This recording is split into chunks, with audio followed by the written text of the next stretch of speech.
This episode is brought to you by 3M and Federated Insurance.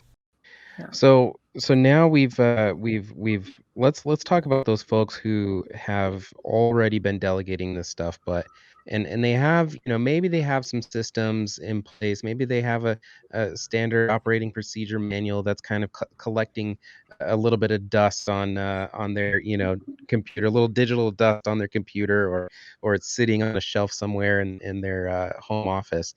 And the work they're, they've got a couple of good crews that are handling stuff well, but then they're bringing in their other teams. They've got their A teams, but then their B teams are kind of struggling. How do we get those teams to get to where we need them to be so that our reputation maintains, that 5-star, 4.5-star rating? Sure. This is a really, really important point, Torlando. I'm glad you brought it up. So you can't just hire people and then hand them a piece of paper and set. That is a huge misconception.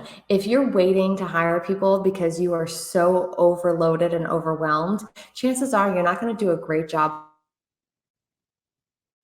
So I have an 80% rule that I work with organizations when I say, okay, if you think you have 80% of a work, like a full-time job for somebody, bring them in, because chances are you're going to find stuff for them to do. And honestly, just the act of committing to having that next person on the payroll gets a little fire set under you, and they'll have a full-time position before you know it. Because if we do the other way, now you're at 120% capacity of a new person, and you don't have the time to train them. They're going to make mistakes. They're going to need you with that direction. And now you are at 150% overwhelmed, because you have that task of developing and onboarding someone on top of all the work you already have ready for them.